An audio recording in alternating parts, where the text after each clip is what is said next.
My husband may have cheated on me with my dead best friend and had an affair baby. My best friend since elementary school, who I'll call Alice, passed away in February from cancer. She had a 2-year-old daughter who went into the custody of her mom after she passed away, who I'll call Alexis. Last month Alexis showed up on our doorstep unannounced, telling my husband he needs to take responsibility for his child and either take custody or start paying child support. She says that Alice had told her when her daughter was born who the father was, but didn't want anything to do with him. To answer the inevitable, Alice was a traveling nurse and made a lot of money, which is the only reason I can think of for why she didn't go for child support. During this conversation my husband had the worst panic attack he's ever had, so we had to end the conversation before I could get more details. I was iffy on believing his story. He said that Alice's daughter is probably his, but that it isn't what I think. Almost 3 years ago we threw a large housewarming party as we just moved into our dream home. Alice was in town, and set to be at the party, but I was called into work before she got there. I didn't get back till after 3 a.m. The party was winding down. My husband had passed out upstairs, and Alice had already left the party, which at the time I did find strange as we hadn't seen each other in months. My husband claimed he woke up in the middle of the night to Alice on top of him, but he passed out again before he could say anything. He claimed he never told me because he was worried I wouldn't believe him, which I don't know if I do. He showed me some texts he sent his best friend the next day asking for his advice about him, thinking someone R-worded him, but if he cheated he could have had that conversation as evidence, especially since he never said Alice specifically.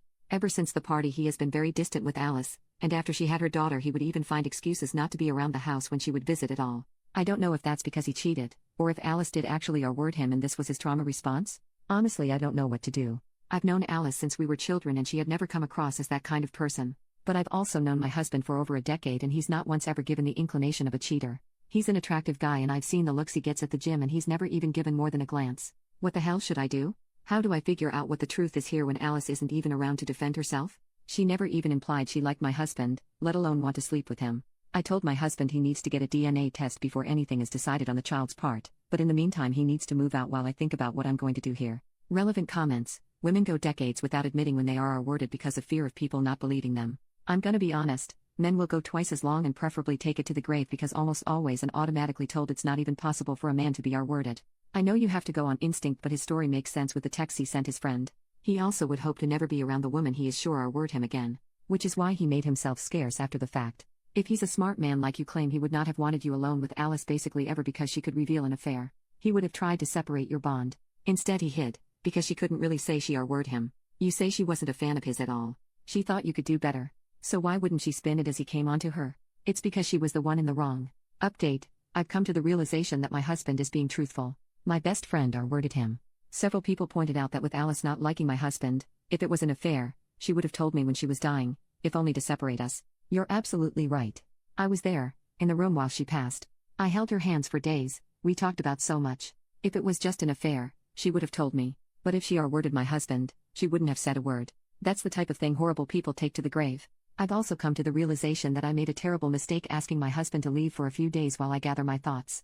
Not to make excuses, but losing my best friend to cancer, a long cancer fight at that, was brutal. To say that I was devastated wouldn't do it justice.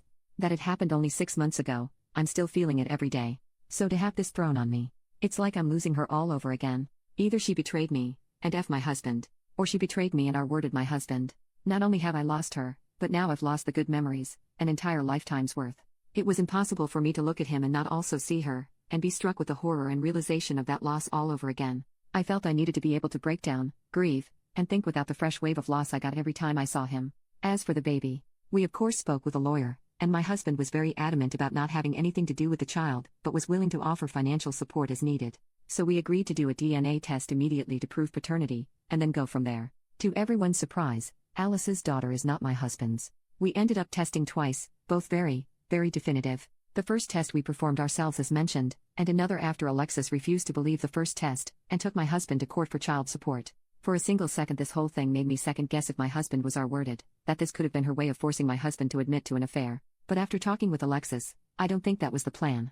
Alexis says that Alice told her my husband was the father under strict confidence, demanding that she never, ever tell me or my husband. We were only ever to be told if Alexis died before Alice's daughter was old enough to take care of herself, so that she wouldn't end up in foster care. The only reason Alexis came to us then, instead of keeping that secret, is because Alice's life insurance wasn't being released yet, and she was out of options. She also felt I should know my husband and her daughter had had an affair. This all reaffirms in my mind that Alice did R-word my husband, with the expectation of getting pregnant with his child. She obviously had other partners at the time, since one of them fathered her daughter, but no one knows who.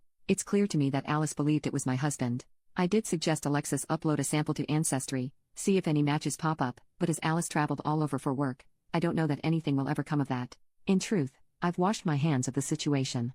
Alice did enough damage, and I don't particularly plan to be around for any more. My husband and I have gone through a lot of counseling, and will likely continue for a while. This whole situation damaged us both, my husband more obviously, and I don't think we'll fully heal for a very long while. I do, however, have some good news. While my husband and I rediscovered what makes us love each other the most, I got pregnant. We're expecting our first baby, a girl, in a little over 3 months, and my husband and I are ecstatic. And no, we will not be naming her after my dead ex-best friend.